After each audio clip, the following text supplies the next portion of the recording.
안녕하세요. 캐드쟁이 AI입니다. 자, 전선응용 기계지도 기능사, 이제 본격적으로 형상을 그리도록 할게요. 이 형상 그리는 거에 대한 유의사항은 이전에 전선응용 기계지도 기능사 제가 3강으로, 3강을 올린 거에 있으니까, 만약에 이걸 처음 보시는 분들은 그걸 한번 보고 오세요. 저 선생님 좀 이상하게 하네? 그런 부분들이 있을 거예요. 근데 왜 그렇게 하는지에 대한 설명을 이 전 영상에서 했습니다. 자, 어찌됐든 이제 지금부터는 본격적으로 그릴 거고요. 이거는 지금 예제 제가 볼 때 얘기했을 때 1번, 2번, 그 다음에 3번은 빼고 4번, 5번을 그리는 문제로 제가 만든 거다라고 말씀을 드렸습니다. 자, 그 중에서 이제 1번 부품을 먼저 그릴 거고요. 본체죠. 우리 이제 그때 이름 다 정했었는데 본체에 해당하는 걸 그릴 거고요. 일단은 이제 따라하는 방식은 이래요.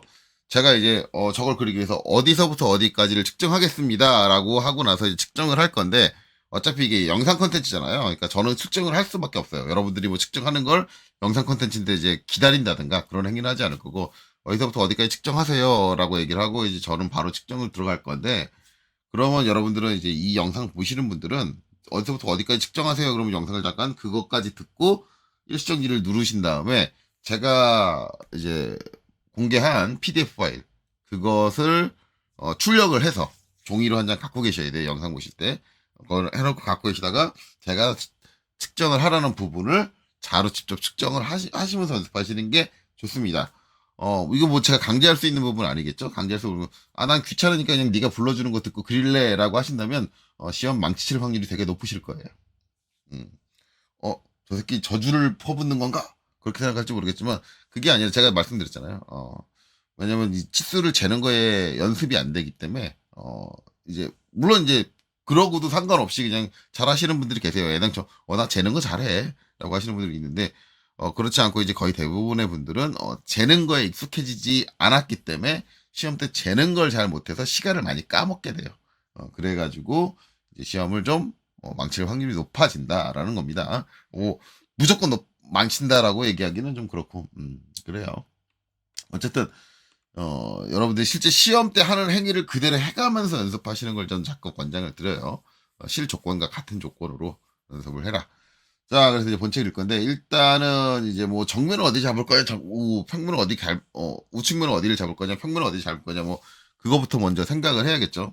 생각을 해야 되는데, 일단은 정면의 형태를 선택하는 가장 확실한 기능은 그 형태가 가지고 있는 거의 대부분의 형태들, 그러니까 여러 가지, 그러니까 어떤 물체가 여러 가지 형태들이 조합되어 있잖아요. 뭐 직육면체라든가 원기둥이라든가 그런 게 막 조합돼 가지고 구성이 될 텐데, 그 형태의 그 조합된 형태들이 거의 대부분 전부 다 보이는 데가 기본적으로 정면도가 되는 게 좋아요. 그러니까 이론적으로 얘기하자면은 어떤 물체의 형체를 가장 확실하게 인지할 수 있는 부분을 정면도로 삼아라 라고 얘기가 돼 있거든요. 일반적으로 정면도 선택의 기준이 그렇게 얘기가 되는데, 그게 이제 대부분 그 형태가 가지고 있는 가장 많은 부분들을 전부 다 표현해 주는 부분인데, 일단 여기 평면도는 안 그려져 있으니까 평면도가 어떤지는 모르겠어. 그쵸? 모르겠는데, 정면도 부분은 이제 1번 부품의 원기둥, 그쵸? 요 상부가 원기둥이잖아요. 원기둥도 있고 그 다음에 뚫려 있는 구멍도 표현이 된다. 그쵸? 뚫려 있는 구멍도 표현이 되고 여기 나사 있는 부분도 표현이 되고 정문대에서 다 표현이 되죠. 그리고 이제 여기 날개 있는 부분, 날개 있는 부분이 저거 이제 보강대 리브라고 합니다. 이제 리브라고 하는데, 이게 결국은 이제 지지대죠. 얘를 이제 받쳐주고 있는 지지대, 이 원기둥을 받쳐주고 있는 지지대가 이제 놓여 있는 부분인데, 이제 그것도 잘 보이고 그 다음에 바닥판도 잘 보이고, 바닥판은 요렇게 돼 있는데 요게 이제 우측면도 보면은 여기도 요렇게 돼 있어요. 그러면은 이게 여기 이제 아마 재보면 여기랑 여기 재서 여기 재서 만약에 두 군데에서 잰 게 치수가 똑같다라고 한다면 저거 이제 원기둥일 확률이 되게 높은 거죠. 그렇죠? 원기둥이다라고 볼 수 있어요. 원기둥이 되는데, 이제 이제 형태들, 그러니까 그런 게 이제 정면도에서 다 보인다.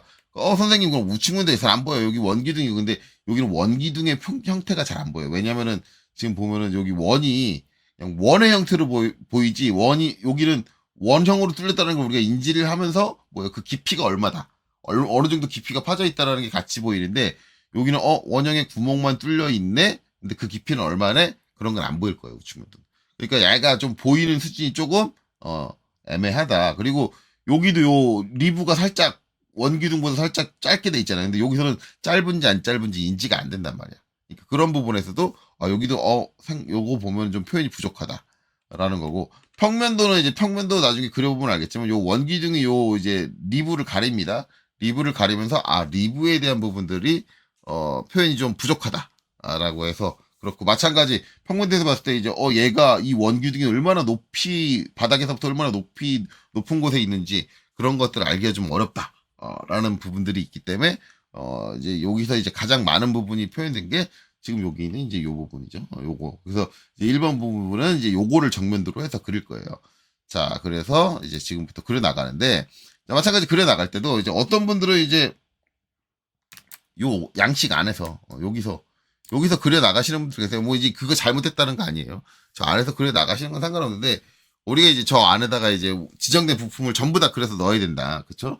그러면 이제 저 배치를 어떻게 할 건지, 간격을 얼마나 할 건지, 그것들을 정하는 게 조금 이제 지금 그냥 이 넓은 데서, 내가 여기서 정면도, 1번 부품의 정면도가 뭐 한 이 정도 되고, 뭐 이 우측면도가 이 정도 되고, 평면도가 이 정도 되고, 이거를 이제 한꺼번에 잡기가 좀 애매해요. 그래서 저 같은 경우는 도면틀 바깥에다 그려놓고 나중에 도면틀 안으로 집어넣으면서 이제 그 간격들이랑 그런 것들을 정리를 해요. 그래서 이제 기본적으로 양식 그려놓고 이제 거기서 이제 2D를 처음 그릴 때 이 형태를 요 틀 안에다 그리는 거 그다지 권장하진 않아요. 그다지 권장하진 않는다. 자, 그래서 이제 저는 바깥쪽. 일반적으로 저는 우측 쪽 바깥에 쓰는데, 우측을 쓰든 좌측을 쓰든 건 개인의 자유입니다. 뭐 아니면 위를 쓰든 아래를 쓰든 건 개인의 자유고, 저는 이제 우측에 있는 바깥쪽 영역을 잡고 여기서 이제 잡고 시작을 할 거예요. 일단은 기준을 잡고 이제 시작을 해야겠죠. 기준을 잡고 시작을 해야 되는데, 자, 일단은 X라인이고,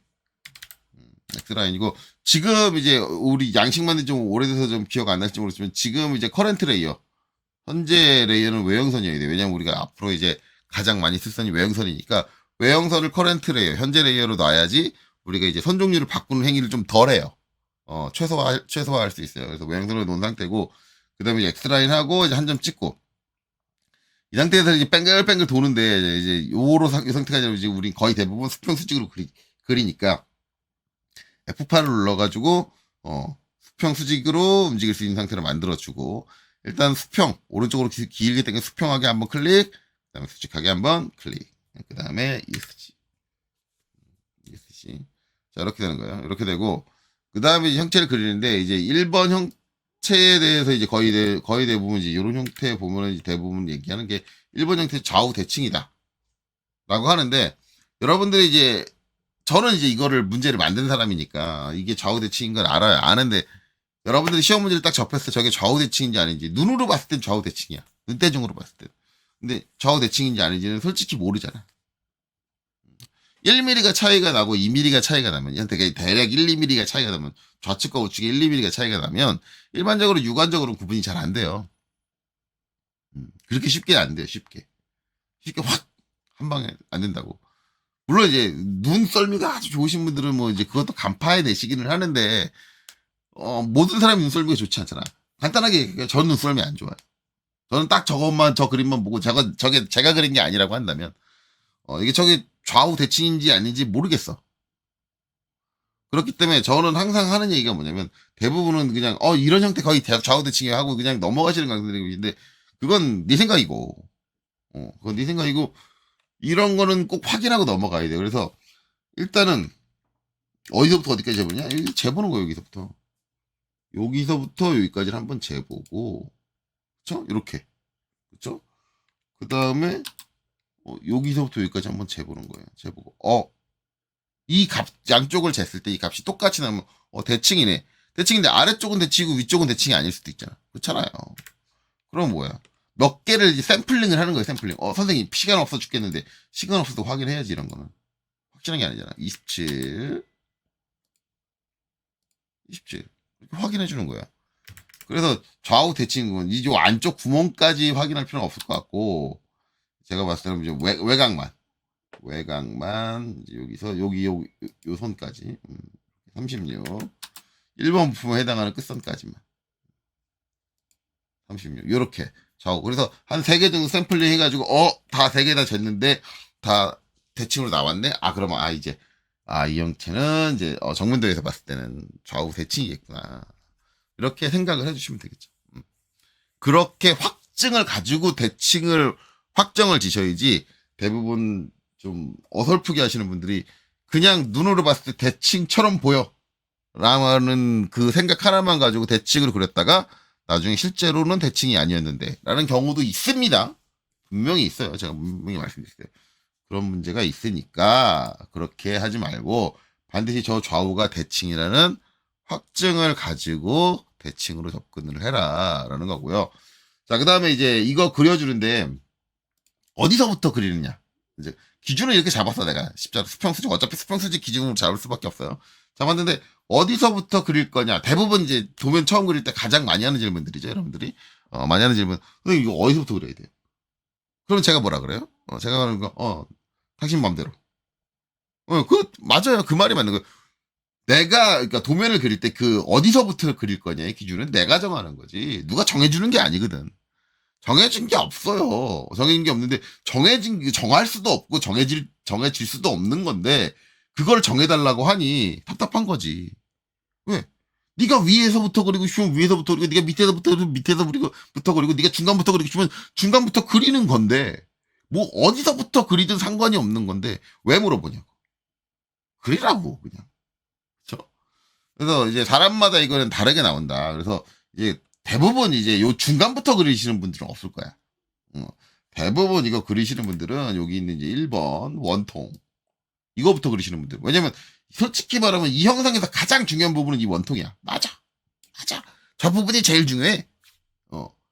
저게 모든 이 형상의 기능들을 다 갖고 있어. 그래서 저 부분이 제일 중요한데 이제 또 하나 기준 잡을 수 있는 건 뭐냐? 2번 바닥. 근데 저는 이제 1번 잘 안 해요. 대부분 1번 많이 하시더라고요. 근데 저는 2번부터 하는 성격이야. 바닥부터. 왜냐면은 이제 1번이란 물건이 이 바닥이 뭐야? 이게 이 1번이란 물건을 어딘가 내려놓을 때 어디가 내려놔져요? 여기 밑에 있는 제일 밑면이 딱 내려놔져. 내려놓을 때 딱 기준이야. 저런 걸 보자면 이제 기준 평면이라고 하거든요. 이 물체가 딱 내려놓을 때 이 면이 딱 바닥에 내려놔져. 그러니까 저기가 이 물체의 전체적인 기준 평면이 돼. 그리고 좌우 대칭이니까 수직선은 이게 중심선이 기준이 돼. 전 이렇게 봐요. 그러니까 좌우 대칭일 땐 무조건 중심이 기준이야. 중심이 기준이고 그래서 지금 여기 제가 X라인으로 그려놨는데 저는 이제 이 선을 뭘로 볼 거다? 이 선이 지금 여기 있는 중심선이다 라고 볼 거고 그 다음에 지금 그려놓은 이 수평선을 뭘로 볼 거다?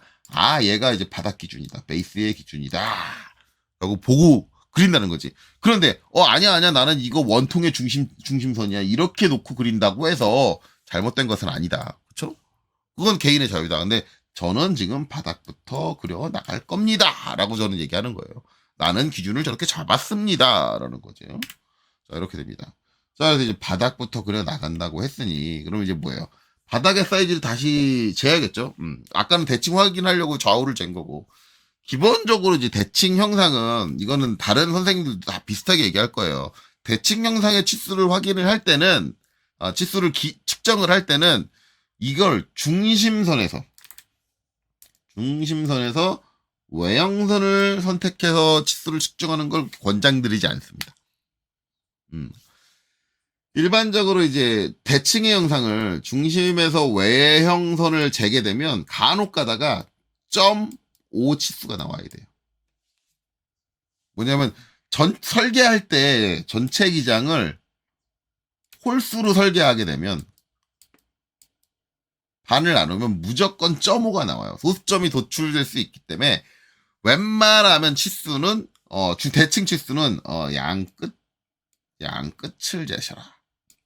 대칭이라고 결정이 났다고 한다면 실제적으로 내가 도면을 그리기 위한 치수 측정은 양끝선을 기준으로 서로 대칭이 되는 기준으로 전체 치수를 측정하는 게 훨씬 더 좋습니다. 그러면은 절대 소수점이 나올 일이 없어요. 기본적으로 기능사 시험 문제 만드시는 분들도 정수 설계를 해요. 근데 저는 이제 설계할 때 정수 설계 웬만하면 짝수 설계까지 하는데 대부분 기능사 시험 문제에 출제된 거 보면은 정수 설계는 하지만 짝수 설계는 신경 안 써요. 그냥 홀수면 홀수 그냥 그때그때 나오는 대로 하시는 것 같더라고요.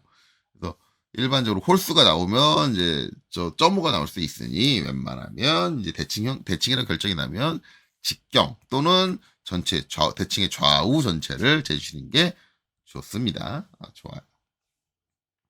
자, 그럼 여러분들 어디 재야 돼요? 당연히 이 선에서부터 요 반대쪽에 있는 이 선까지, 그쵸? 이렇게, 요 선에서부터 이제 이 선까지를 재주셔야 된다. 자, 그래서 저는 재겠습니다. DLI. 여기서부터 여기까지 거리가 90이 나오네요. 90이면 반 나누면 45네요. 그쵸? 왜 반을 나누느냐? 제가 아까도 얘기했죠. 방금 전에 이제 기준 얘기할 때 이거는 저는 뭘로 본다? 중심선으로 볼 거다. 그쵸? 근데 이제 90이니까 대칭이니까 솔직히 우리가 밀었으면 되잖아. 반대쪽. 그쵸? 한쪽만 그리면 되네. 얘를 기준으로 한쪽만 그려주면 된다는 얘기야. 그쵸? 그럼 이제 뭐예요? 절반 90이니까 옵셋 45. 이 정도는 하잖아. 설마 이 정도도 아무튼 안 되는 건 아니겠죠? 그래서 이제 이렇게 한쪽으로 보내놓고 이렇게 되는 거죠. 이렇게 해놓고 이제 저는 확실하게 하기 위해서 저는 선정리를 그때그때 하는 편이에요. 그래서 이제 이렇게 잘라주는 거죠. 이게 요 모서리겠다. 이거 선생님 왼쪽을 그려야 되는 건가요? 아이 왼쪽을 그리든 오른쪽을 그리든 그러니까 절반을 그리는데 왼쪽의 절반을 그리든 오른쪽의 그 절반을 그리든 그건 여러분들이 결정할 부분이고 간혹가다가 제가 꼭 요런 거 하면은 선생님 왼쪽을 꼭 해서 해야 되는 건가요? 아니 그건 네 맘대로 하라고. 그쵸? 뭐 그런 걸 물어봐. 물어보고 서로 민망하게. 나도 답변하기 민망하고 여러분들도 제 답변을 들으면 뭐 저렇게 이게 확실하게 알려주지. 서로 민망하다니까. 이런 민망한 거 묻지 마요. 그치? 이건 본인이 알아서 해야지, 그런 거는. 자, 그럼 이렇게 됐어. 이렇게 되고 나면 이제 뭐 해야 돼요? 당연히 이제 여기서 여기까지 높이를 재야지. 그쵸? 바닥판 높이. 바닥판 좌우폭 쟀으니까 바닥판 높이를 재야 될 거 아니야. 여기 와가지고 뭐예요? DLI. 여기서 이제 여기까지. 9mm다. 이제 여기서 어떻게 해? 와가지고 옵셋 9mm. 재가지고 9mm를 해줄 거야. 위로. 그쵸? 그리고 어떻게 돼요? 정리해주면. 이제 이렇게. 트림, 딱 해가지고 이렇게 하고 이제 얘가 이제 기본 주물이니까 끝에를 둥글게 해야 되잖아요. 주물이면 이제 무조건 둥글게 해야죠. 근데 둥글게 했는데 이거 재시는 거 아니죠? 이거 잴 필요 없겠죠? 잴 필요 없어요. 왜냐하면 주물 이제 여러분들 이제 물론 이제 여러분들 처음 하는 거니까 선생님 왜 안 지어라고 하는데 우리가 이제 시험 문제에 주물이 나왔다. 주물이 나오면은 주물은 항상 기본적으로 이제 뭐예요? 이렇게 이제 모서리 부분들이 둥글둥글 해야 된다 그랬어. 이렇게 뾰족하면은 뭐야? 센물이 타고 들어가기 힘들다고 제가 분명히 말씀드렸죠. 이렇게 뾰족한 부분은 뭐라 그랬어요? 여기든 어딘가 한번 주물로 만들고 가공을 쳤다라고 얘기했어요. 그럼 이제 여기 둥근 부분이 있는 부분 가공을 안 치는 부분이라는 건데 그럼 저 둥근 부분에 이제 그걸 이제 어떻게 해야 되느냐? 뭐 이제 저 주물에 대한 둥글기에 대한 거는 솔직히 말하면 이제 KS 규격을 뒤져보면 나오는데 뭐 저 부분까지 뒤져볼 필요는 없고 솔직히 말하면 이제 저 부분은 이제 거의 암기다. 물론 근데 나중에 이제 제가 저 부분에 대한 이제 KS 규격을 한번 얘기를 할 거예요. 얘기를 하는 건데 이제 그거는 이제 저 부분 이제 시험 문제 풀다 보면 이제 저 부분에 대한 KS 규격에 대해서 이제 뭐 써지는 그 주소가 있어요. 주소가 있는데 이제 그 부분 아마 들어갈 때 이제 한번 저쪽 KS 규격을 한번 다루기는 할 거고요. 다루기는 하고 어찌됐든 간에 이 둥글기가 있는데 이 둥글기가 꼭 그래야 한다는 아닌데 일반적으로 이제 자격증 시험에서는 암기적으로 처리가 돼요. 저 이제 주물의 둥글기를 기본 반경 얼마로 한다? 3으로 한다. 저 부분은 이제 측정을 하시는 게 아니라 이제 저 부분은 여러분들이 외우고 있어야 되는 거죠. 주물이면 3이야. 주물이면 저 필렛 반경이 3이야.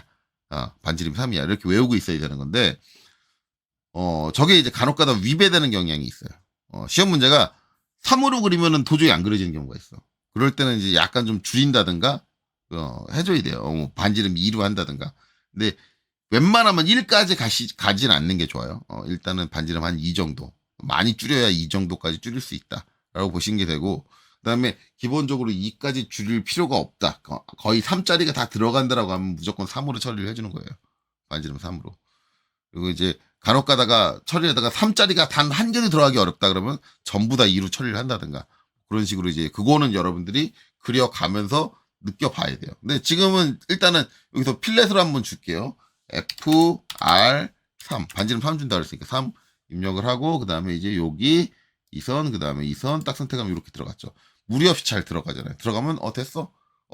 기본 반경은 우리 3으로, 우리 자격증 시험할 때 이제 주물에 의한 필렛 기본 반경은 반지름 3으로 하는 거니까 3짜리 잘 들어갔으면 됐어. 하고 이제 나오시면 되는 거죠. 이렇게 됐어요. 그래서 바닥판에 이제 저 부분을 그렸고, 이제 이 부분 그리고 나면 이제 어디를 그릴 거냐? 이제 이 부분을 그릴 거예요. 이 부분. 이 부분인데, 이 부분을 확인을 할 때는 일단은 이제 여러 가지를 확인을 해야 되는데, 이 문제에서 확인할 수 있는 거는 이 부분은 분명히 원기둥이에요. 왜냐면 다행스럽게도, 평면도가 있어. 근데 간혹가다 이제 이게 안 그려져 있는 경우가 있어요. 이렇게. 이게 안 그려져 있는 경우가 있는데, 이게 안 그려져 있으면 이제 이 부분이, 이만한 폭을 가진 사각 형태 아닐까? 이렇게 생각할 수도 있는데, 그렇게 생각할 수 없는 형태가, 원인이 몇 가지가 있는 게, 이게 사각의 형태라고 하면은 좀 애매해져요. 왜냐면 끝이 이렇게 둥글게 돼 있어. 그렇죠? 이게 지금 한쪽 사이드인데 끝이 이렇게 둥글게 돼 있어. 둥글게 돼 있으면, 여기가 둥글게 있으면 사각이 되면 이쪽이 튀어나오게 되거든. 왜냐면은, 이만한 사이즈로 사각을 어떻게 구성할지 모르겠지만, 잘못 구성하면은, 저, 들어간 거에서 이렇게, 잘못하면은, 요거랑 만약에 똑같은 폭을 여기서 줘가지고 대충 뭐, 이렇게 했다 그러면은, 아이고. 요 정도 해가지고 이렇게 했다 그러면 여기 튀어나오게 되거든요. 이렇게 이렇게 모서리가 튀어나오게 되니까 일반적으로 이제 모서리를 이렇게 둥글렸다. 이렇게 특히 요 구멍이 뚫려 있는 지금 요 원기둥이 있는 요 부분에서 이렇게 둥글렸다라고 한다면 이제 아까는 우리가 갖고 있는 도면에 이렇게 수분선으로 그려져 있으니까 얘는 확실하게 원기둥이다라고 할 수 있지만 둥글렸다고 했던 요게 요 수분선이 없어도 이것만 있어도 이쪽은 원형이겠구나라는 걸 확인할 수 있고, 이걸 가장 확실하게 이제 인지할 수 있는 부분은 여기가 둥글려진 상태에서 여기 길이를 재고요. 18. 그 다음에 여기 길이를 재는 거예요. 18. 두 개의 치수가 똑같아. 그리고 가운데 구멍 뚫려 있어. 모서리에 이렇게 둥글게 돼 있어. 이러면은 빼박 원형이다. 그렇죠? 무조건 원기둥이다. 라고 이제 볼 수 있는 거죠. 여기 원기둥이다. 근데 얘 같은 경우는 이제 원기둥이니까 대부분 이제 측정을 할 때 어떻게 하냐면 어떤 분들 이렇게 하시는 분들 계세요. 여기서부터, 여기 반 그리고 있으니까 여기서부터 여기까지 딱 측정을 하시고, 그 다음에, 여기서 여기를 측정을 해가지고, 25 옵셋하고 18 옵셋하고, 근데 솔직히 말하면 저는 이제 권장하지 않아요. 저런 식의 측정은 권장하지 않고, 얘는 이제 이게 원통형이다고 판단이 됐으면 뭘 해주냐면 일단 중심선의 위치 먼저 확인하는 거예요. 거기다 좌우 대칭이잖아요. 좌우 대칭이면 이제 얘하고 사이에 이 거리를 재는 거예요. 이게 맞아요. 측정을 할 때. 측정을 접근해가는 방식이. 물론 선생님 그러면 이건 틀렸다는 얘기인가요? 이렇게는 틀렸다는 얘기인가요? 뭐 틀렸다고 보긴 조금 애매한데 이 원기둥의 기준은 이 중심이란 말이에요. 중심. 그러니까 원형으로 생긴 물체는 항상 중심의 위치가 먼저 결정이 나고, 설계적으로 봤을 때 중심의 위치가 먼저 결정이 나고 그 다음에 직경이라든가 뭐 그런 것들이 결정이 나는 거거든요. 근데 이렇게 그 직경의 한쪽 사이드의 위치 결정이 나고 이렇게 직경이 결정 나서 그 다음에 중심의 위치가 결정이 난다. 이런 식으로 확인하는 거는 실제적으로 우리가 이제 설계해 나가는 시퀀스 자체하고도 맞지가 않아요. 맞지가 않기 때문에 이런 식으로 생각을 해 버릇하는 것 자체가 문제인 거야. 이게 안 되는 건 아닌데 시험만 생각해서 생각을 한다 그러면 이게 안 되는 건 아닌데 이렇게 측정을 하면 안 된다고 말하기 말씀 도저히 없는데, 야 저렇게 해도 답은 나오는데, 근데 설계적으로 생각했을 때 저거는 좀 아니지 않냐. 저는 이제 그 얘기를 하는 거죠.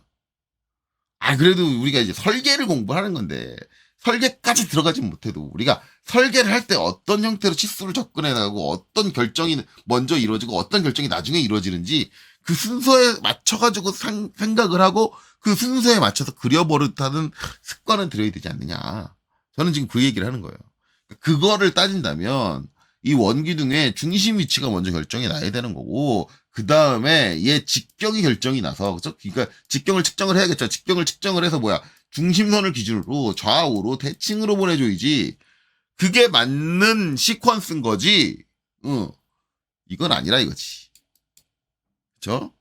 자, 그럼 이제 여러분들 어디 확인을 해야 돼요? 이제, 아까 제가 얘기한 대로, 이 선과, 이 선이 떨어진 거리를 확인을 해야 된다. 그쵸? 이걸 확인해야 된다. 이렇게 됩니다. 그래서 이제 DLI 하죠. 자, 그리고 이제 요 점 잡고, 요 점을 잡아서 이렇게 뺄 거다. 그쵸? 저희가 여러분들 저렇게 잘은 되겠죠. 그러면 이제 68이다. 68이면은 반 나누면, 3, 4네요. 3, 4. 그러면 이제 어떻게 여기서 와가지고 옵셋 3, 4 해가지고 온단 말이에요. 이렇게 오고 나서 여기 중심선 위치 잡고 나서 뭘 해줘요? 그 다음에 여기 직경을 확인을 하겠지. 직경은 이제 얘를 가지고 확인을 해도 되고 얘를 가지고 확인을 해도 되고 어차피 이제 얘를 봐가지고 원형이라는 걸 알았어. 수분선을 봐가지고 원형이라는 걸 알았으니까 어차피 뭐 해주면 돼요? 여기 위에 있는 요 끝점과 그 다음에 요 위에 있는 반대쪽 끝점을 재면 직경이 나온다. 그쵸? 18. 이렇게 측정을 하시면 되고, 18이 나왔으면 어떻게 해야 돼? 이 중심선을 기준으로. 마찬가지 반반이잖아요. 그러면 어떻게, 옵셋 9. 이렇게. 이렇게 가는 거예요. 가고, 이제 얘는 뭐야? 얘는 이제 중심선이 돼야지. 중심선을 지금 아까 바꾸지 않고 지금 바꾸는 이유는 뭐예요? 얘랑, 얘가 어차피 외형선이어야 되잖아. 근데 중심선으로 바꿔놓고 내가 옵셋을 해버리면 어떻게 돼? 중심선으로 바꿔놓고 옵셋 18 18이 아니라 9지. 옵셋 9 이거 해주면 중심선으로 되잖아. 그럼 뭐 해줘야 돼? MA 해가지고 얘를 한번 바꿔줘야 되잖아. 속성을 맞춰줘야 되잖아. 이렇게 그러니까 바꾸고 계속 하면은 솔직히 안 좋으니까 중심선 같은 경우는 저 중심선에서 이제 옵셋 때가 돼서 나가야 될 부분들이 좀 추가적으로 있다고 한다면 좀 나중에 선의 종류를 바꿔주는 게 좋아요.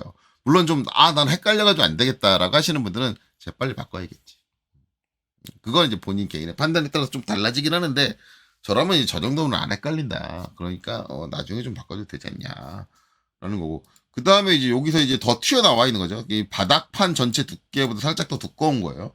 이 치수 확인 이제 할 수 있는 게 대부분 이제 여기 이 두께를 확인하느냐 아니면 이제 이 두께를 확인하느냐인데 그릴 때는 상관은 없어요. 어느 걸 확인하시든 난 좀 넓은 쪽을 확인하는 게 편해 라고 하시는 분들은 넓은 쪽을 확인하셔도 상관없고요. 난 좁은 쪽을 확인하는 게 편해 라고 하면 좁은 쪽을 확인해서 작업을 하셔도 됩니다. 나중에 이제 치수를 기입할 때 이제 치수를 이제 요 높이를 기입을 할 거냐 요 높이를 기입할 거냐 거기에 따라서 좀 성격이 좀 달라지는 도면이 되긴 하는데 그건 치수를 기입할 때고 내가 이제 문제를 풀어서 측정을 할 때는 여기를 재시든 여기를 재시든 이 전체 높이를 재시든 상관은 없다. 그쵸? 그래서 이제 저는 이제 여기를 잴 겁니다. 이제 여기서부터 여기까지 요 두께를 잴 거예요. 요 두께를 그냥 잴 거고 자 보면은 이렇게 3mm 그쵸? 3mm 그래서 여기서 이제 어떻게 해요? 옵셋 3까지 갑니다. 3가니까 여기 좀 짧죠? 왜냐면 여기 필렛을 미리 잘랐으니까. 뭐, 이건 저건 이제 정리하면 돼요. 자, 여기까지 됐으니까 이제 이 상태에서 정리를 들어갑니다. 정리를 들어가는데, 자, 필렛 F. 자, 좀 전에 이제 필렛 사용을 했었죠. 여기 둥글게, 끝에 둥글게 할 때. 그래서 반지름 3을 입력을 했어요. 근데 제가 지금 필렛을 실행을 한 게, 여기는 요 필렛들을 주려고 실행을 한 거냐. 그건 아니에요. 그건 아니고, 자, 저는 뭐라냐면 여기 뾰족한데, 요 뾰족하게 요걸 만들려고 한 거예요. 그래서 저 같은 경우는 저 뾰족한데 만드는데 트림으로 자르는 게 아니라 필렛을 많이 써요. 그래서 필렛 하는데 첫 번째는 이제 이 선을 선택을 하고 두 번째 선택할 때는 쉬프트 누르고 이 선을 선택을 하면 이렇게. 그렇죠? 쉬프트 키를 이용을 하시면 돼요. 대부분 이제 이 필렛 쓸 때 저 뾰족하게 만드는 거 할 때 뭐라 하냐면 대부분 강사 선생님들이 F하고 반지름 R을 친 다음에 반지름 값을 0으로 만드세요. 왜냐면 우리가 좀 전에 3을 썼으니까 3을 그대로 갖고 있단 말이야. 0으로 만드세요. 그래서 0을 입력을 하고 여기 클릭 그 다음에 여기 클릭 이렇게 하면은 쉬프트 키를 안 누르고도 가능한데 굳이 값을 입력할 필요가 없다라는 거예요. 쉬프트 키를 이용하면 되는데 뭐하러 굳이 값을 바꿔. 그리고 저건 종종 사용되는데 할 때마다 이 값을 0으로 돌릴 거야. 그리고 이제 그 뾰족하게 만드는 게 보시면 이제 여기 하나 두 군데 할 거잖아요. 그러면 이제 뭐예요? F 하고 그 다음에 바로 저는 뭘 입력을 하냐면 여기 멀티플 M을 입력을 합니다. M. 왜? 여기 한 번, 여기 두 번. 필렛은 기본적으로 한 번 하면 명령이 끝나잖아. 그럼 또 엔터 쳐줘야 되잖아요. 그러니까 이 상태에서 M을 한 번 해주고 그 다음에 여기 선택하고 Shift 누르고 여기를 선택하고 두 번째 선택할 때 해주면 돼요. 자, 여기도 여기 한번 선택하고 Shift 누르고 여기 선택하고 그러면 이제 익스텐드까지 다 돼가지고 한꺼번에 처리가 된다. 자, 그 다음에 이제 요 밑에 자르는 거. 자르는 건 당연히 요 높이에서 잘리겠죠. 트림해서 이제 여기서 잘릴 거예요. 여기서 잘린단 말이야. 그쵸? 여기서도 이제 여기서 이렇게 잘리는 거냐? 아니죠. 여기는 이제 필렛이 되면서 여기 필렛 된 게 이렇게 넘어왔는데, 자, 여기도 처리를 해주는데, 간혹 가다가 이제 여기 처리를 잘못하시는 분들이 계세요. 저는 이제 재빠르게 그려놓고 이거 필렛을 먼저 쳤잖아요. 먼저 쳤는데 간혹 가다 이런 분들 계세요.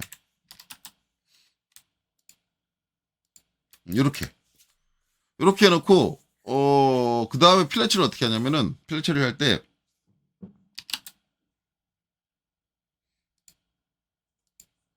여기 선생님 필렛이 안 들어가요. 이 필렛이 지금 안 들어간다는 얘기죠. 이렇게 얘기를 해요. 근데 여기서 이제 질문을 하면 그나마 다행인데 질문하는 어떤 분은 필렛이 안 되니까 여기를 좀 길게 늘려요. 늘려주고 어떻게 해줘요? F R 이렇게. 그래도 안 들어가죠.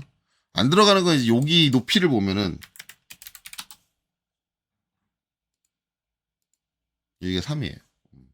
3이어서 이제 원래 기본적으로 필렛은 선이 남는 부분이 있어야 되잖아요. 남는 부분이 없어. 그런데 요새 버전은 저렇게 남는 부분이 없어서 잘 해주는 경향이 있어요. 근데 지금 요건 안 되네요. 요새 버전은 이제 남는 부분이 없어서 필렛이 되는데 저거 이제 늘려면 어떻게 해야 돼요? F. 그쵸? 저거 이제 늘려면은 여기서 보면은 트림, 자르기가 있죠. 자르기 T를 자르지 않기로 놓고 나면은 그러고 나면은 이렇게 들어가요. 자르기를 자르지 않기로 넣으면 돼요. 필렛에서. 이렇게 들어가는데, 이렇게 넣는데, 이쪽은 맞았어요. 이쪽은 이렇게 넣어야 돼. 이쪽은 넣어야 돼요. 왜냐면 여기가 높이가 3이고, 그쵸? 여기 이렇게 있고, 여기 이렇게 있잖아요. 그러면 이제 이렇게 들어가는 게 맞아요. 들어가는 게 맞는데, 이쪽은 이렇게 들어가고 나서, 그 다음에 여기 뭐예요? 이렇게 한 번 더 있어야 되잖아. 근데 이게 여러분들 지금 캐드 파일 보니까 이 부분이 이렇게 명확하게 보이잖아요. 명확하게 보이는데, 출력된 파일 보면 명확하게 안 보여요. 그래서 어떻게 해주냐면, 이제 이렇게 해주고 나서, 여기서 이제 여기 사이에 필렛이 한번 들어가야 되니까 F 자르기 T를 자르기로 놓고 이제 이렇게 줘요. 근데 이건 잘못 준 거예요. 이건 잘못 준 거예요.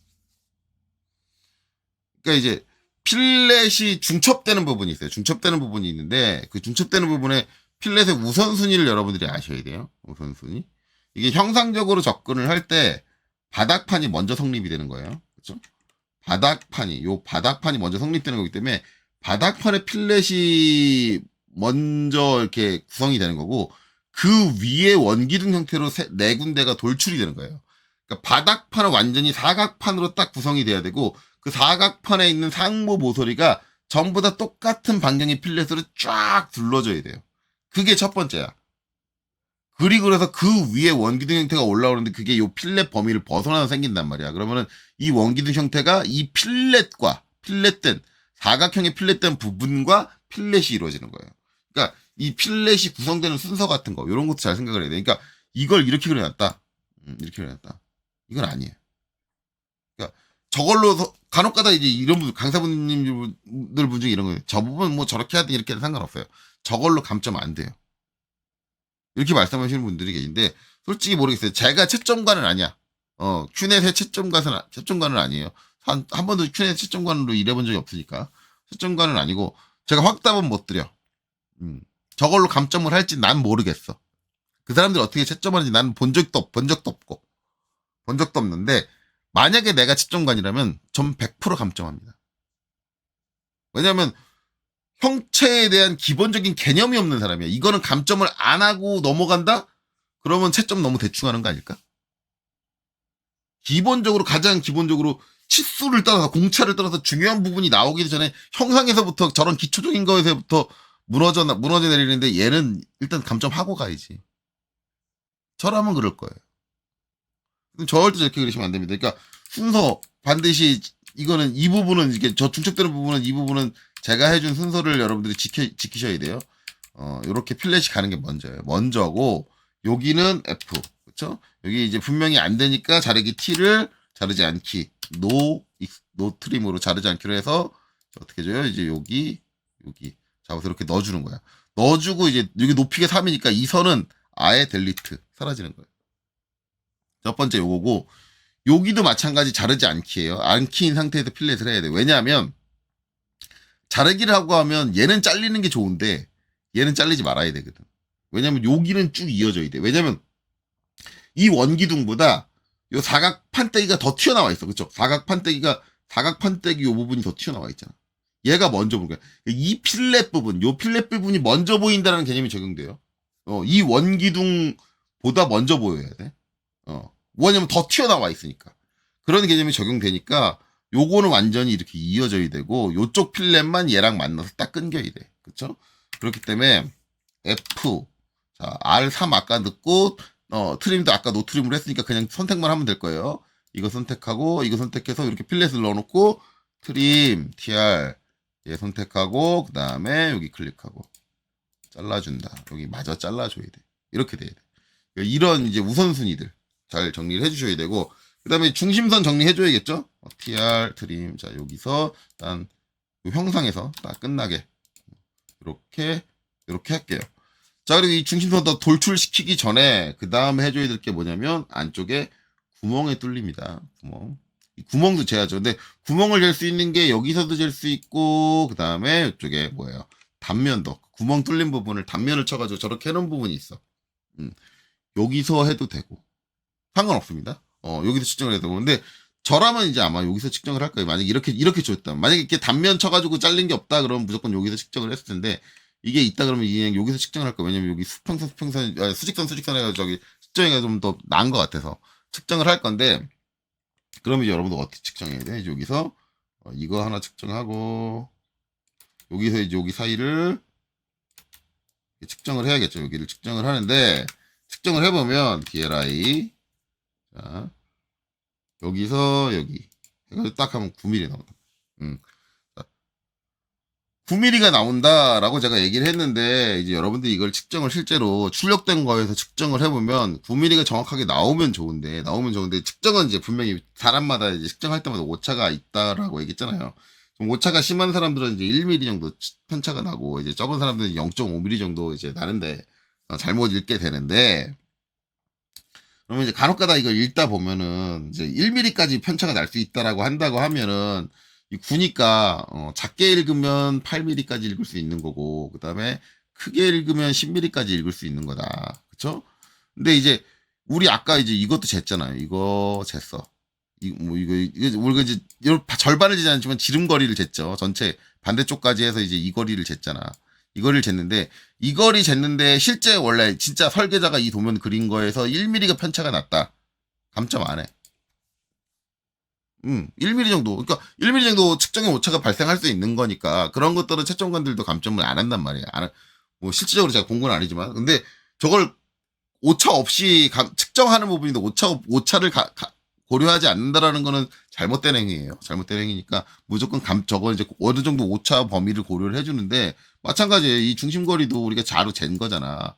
어떤 뭐 이제 이론적인 증빙이 있는 게 아니라 이 중심의 거리도 우리가 자로 잰 거잖아. 이게 아까 68이 나왔나요? 이게 34 절반 했나? 이렇게 했는데 이것도 잘못 재가지고 내가 69로 쟀다. 오케이. 그럴 수도 있지. 잰 건데. 그건데 자 이거를 쟀는데 이게 8이라 나는 내가 쟀을 때 8로 읽혔다. 10으로 읽혔다 해서 이 직경을 8로 작성하시면 감점. 11로 읽혔다 해서 10으로 작성하시면 감점인 거예요. 그러니까 이 부분은 감점인 거야.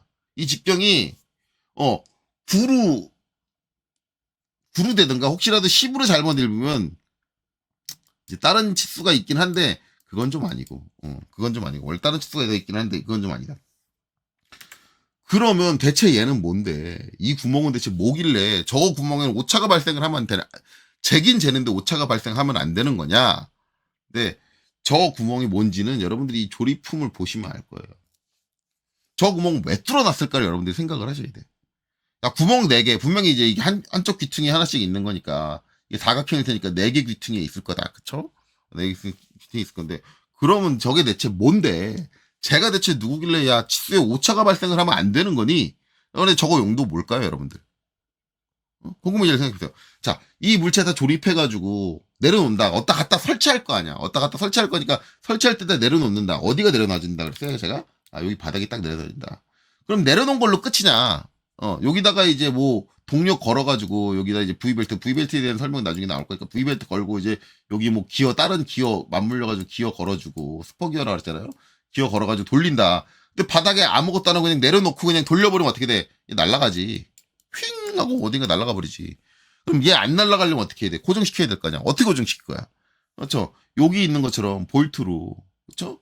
볼트로. 요 뚜껑 안 빠지게 하려고 뭐 했어? 볼트로 고정했잖아. 여기 요 위에 있는 거 고정시키려고 뭐 했어? 여기 나사로 고정했잖아.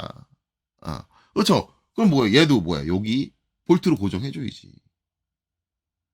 그럼 요 구멍은 뭐야? 아, 그 볼트. 그럼 요 위에 뭐가 올라와? 요 볼트 머리가 올라올 거고, 여기 길게 이렇게 나와가지고, 그쵸? 요 위에 볼트 머리가 이렇게 올라와가지고, 그쵸?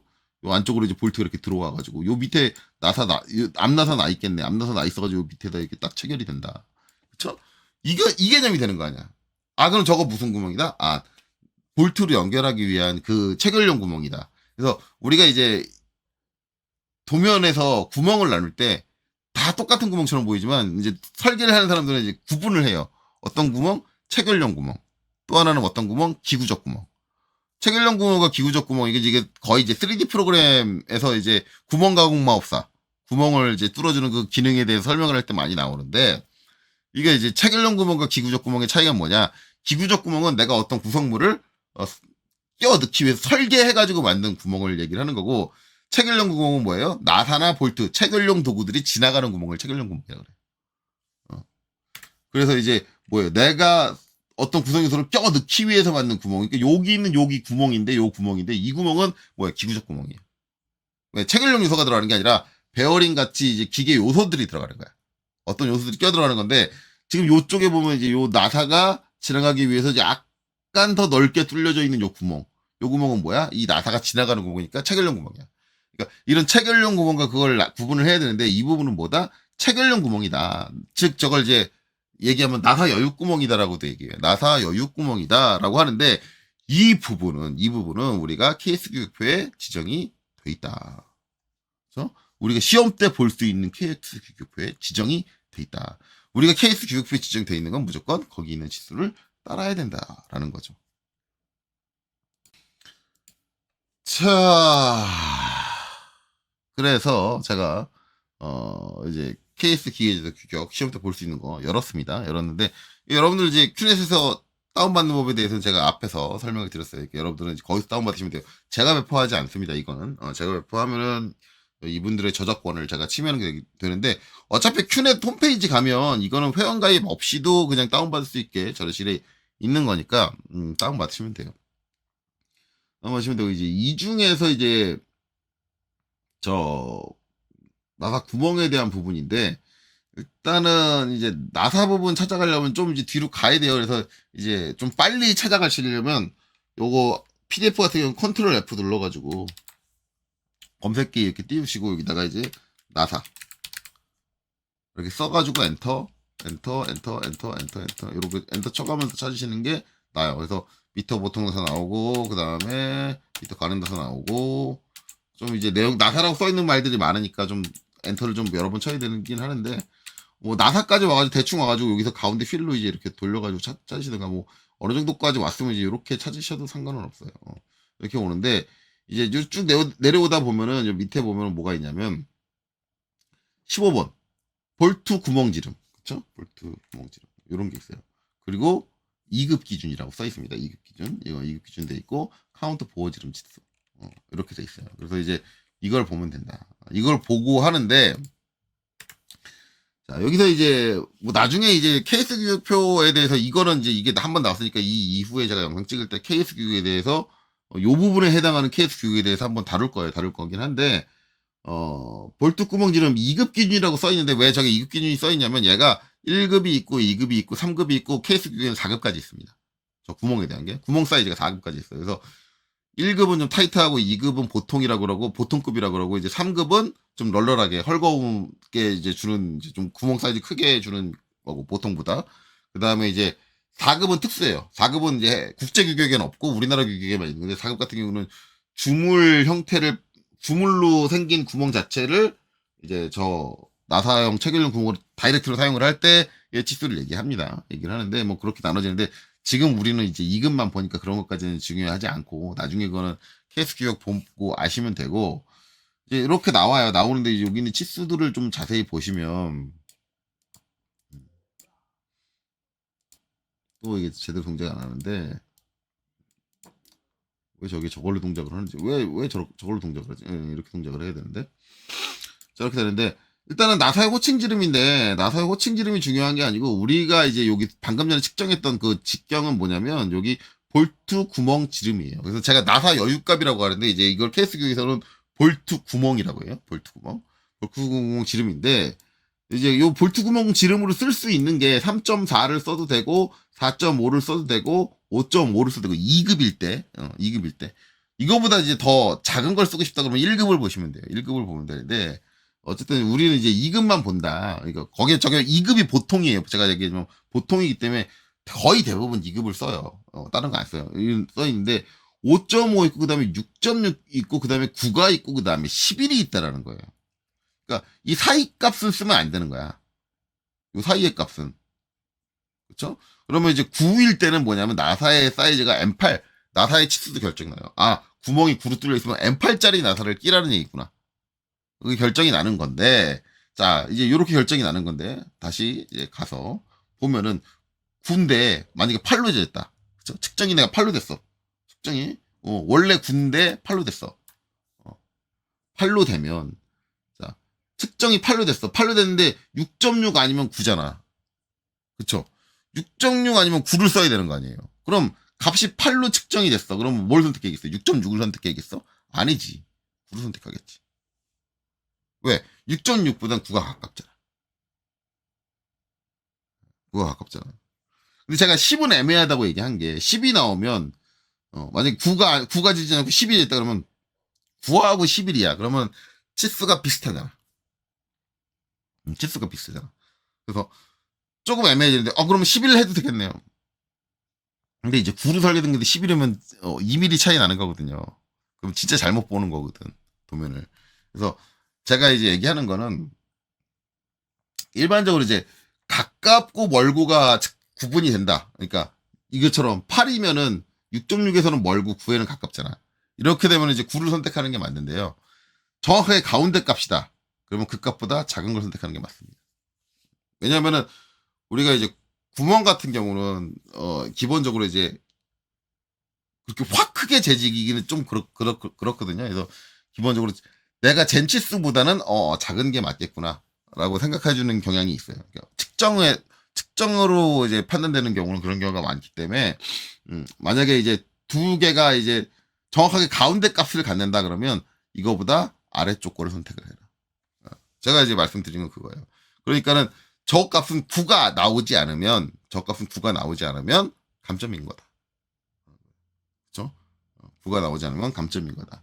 그래서 이제 9가 돼야 된다라는 거죠. 이런 이유 때문에. 그래서 나사 사이즈에 따라서 우리가 쓸 수 있는 구멍의 지름은 우리가 마음대로 정하는 게 아니라 물론 이제 급을 바꿔줄 수 있어요. 지금 2급이라고 그러는데 2급이 아니라 1급 쓸 거다, 3급 쓸 거다. 그걸 바꿔줄 수는 있긴 하지만 그래놓고 급이 바뀌면 그 급에 맞는 더 치수가 또 따로 있어요. 거길 또 따라줘야 돼. 기본적으로 치수는 이제 내 맘대로 바꾸는 게 아니다. 선생님 그럼 카운터 보호는 뭐였는데 카운터 보호는 이건 나중에 설명할게요.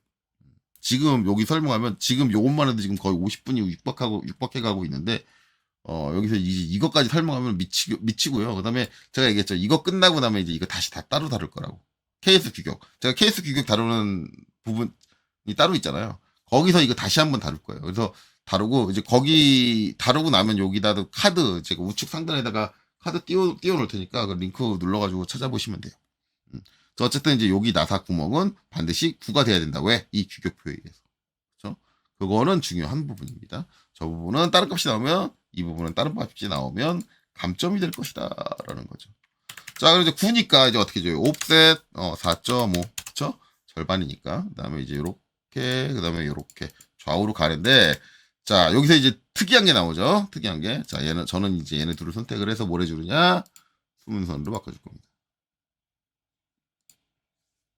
선생님 여기는 이렇게 외형선으로 이거 단면 친 거잖아요. 제가 뭐라 그랬어요? 이거는 이제 이 전 강좌를 다시 보셔야겠죠. 제가 분명히 얘기했어요. 저는 여기서 단면을 치지 않을 겁니다. 즉 특수투상을 적용하지 않을 겁니다. 특수투상을 적용하지 않고 무슨 특상으로 일반적인 투상법으로 정면도 우측면도 평면도 해서 삼각법에 의한 일반적인 투상법으로 모든 면을 다 전개한다. 그리고 나서 이 면은 더 왜 표현 안 해도 되는지 이 면은 왜 없어도 되는지 그리고 아니면 여기 단면을 쳤으면 이 면 여기는 왜 단면을 쳐야 되는지 하필이면 또 왜 그 단면도법을 써야 되는지까지 다 설명을 드린다 그랬어요. 네. 그것까지 다 설명을 드릴 거니까 그러기 위해서 그런다라는 거죠. 어쨌든 이 부분 그려졌고 그 다음에 뭘 해줘요? 중심선 정리하기 위해서 LEN, DE. 저는 이제 국가자격증 시험 볼 때는 중심선을 이제 몇 미리 제가 이제 CAT 2급할 때는 뭐 5mm? 예, 5mm 했는데 그건 CAT 2급이고 2급이고 이제 1대1 도면 기준 이거는 제가 이제 KS 규격 중에 한번 설명했어요. 우리나라에 사용되는 기계제도에서 사용되는 선의 규격에 대해서 분명히 설명드렸습니다. 그거 보시면 대충 알 거예요. 근데 일반적으로 이제 3mm, KS 규격대로 하면 3mm에 가깝긴 한데 저는 이제 몇 mm 쓴다? 2mm를 튀어나오게 한다. 그래서 이제 저는 LEN, DE 2mm 아이고 LEN 아이고 LEN, DE 2mm 해가지고 2mm씩 이렇게 튀어나오게 한다. 자, 선정류가 잘 안 보이죠? 잘 안 보이는데 자, 우리가 이제 일반적으로 선정류 전선형 지휘도 기능에서 센터, 히든, 그 다음에 팬텀 선택하고 나면 선정류 축척, LTS를 변경하지 않은 상태에서는 되게 굵게 보여요. 근데 이 굵게 보이는 거 제가 어디서 설명했냐? 그 KS 규격의 우리나라에 사용되는 선정류에 대해서 이제 설명을 할 때 거기서 도면층 나오기 시작하면서 뭐예요? 캐드에서 사용하고 있는 선정류에 갖고 있는 치수는 인치를 기준으로 하고 있기 때문에 우리나라에 사용되는 기본적인 선정류의 규격하고는 개념이 다르다. 그리고 이제 이 치수를 우리나라에 사용되는 선정류의 치수랑 비슷하게 하려면 LT 스케일을 얼마 정도로 조정해야 된다. 거기에 디테일하게 설명됐으니까 그거 와서 보시면 되고, 거기서 제가 결론 내린 건 뭐죠? 0.2에서 0.3 정도. LT 스케일을, 그쵸? 그래서 이제 LTS를, 잘못했네요. LT하고 엔터를 쳤네요. LTS를 0.3 정도 해주면 적절하게 우리나라 규격에 비슷한 사이즈로 0.3 정도 해주면 비슷한 사이즈. 아니면 이게 너무 크다라고 생각되면은 0.2 주시면 돼요. 0.2. 0.2까지는 괜찮아요.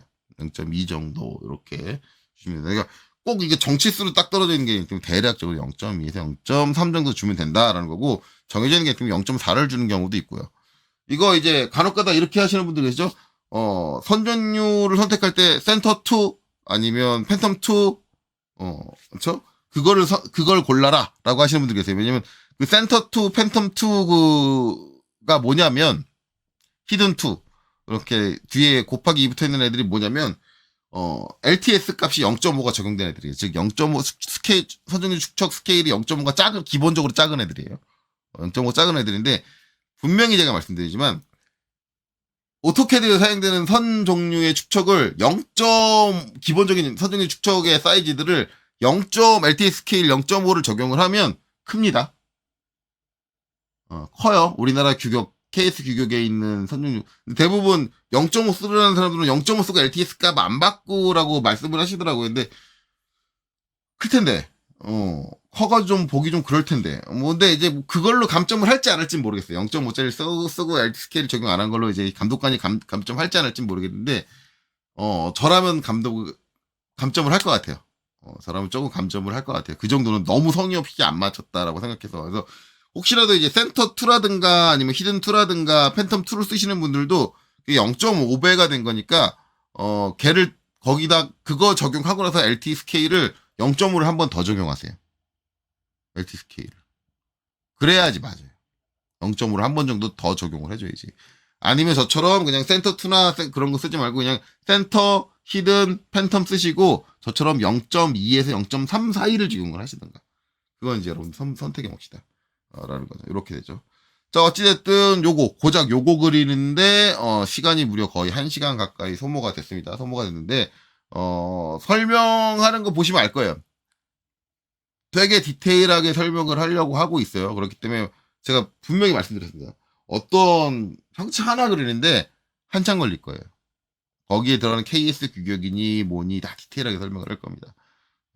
이거 왜 이렇게 하는 거니 다 디테일하게 설명하니까 그러다 보니까 이제 한참 걸릴 거고 지금 이제 한번 요거 제가 그리는 스타일 보셔서 아시겠지만 여기서 이제 선생님 저거 따라했다가 야 어느 천년에 저거 하냐? 라고 생각이 드시는 분들은 다른 선생님들 되게 빨리 하세요. 유튜브에 다른 똑같은 컨텐츠 다르게 올리시는 분들 되게 빨리 하시거든요. 그분들 거 보시면 됩니다. 그럼 빨리 넘어갈 거예요. 자, 어찌됐든 이제 여기까지 보시느라 수고 많으셨습니다.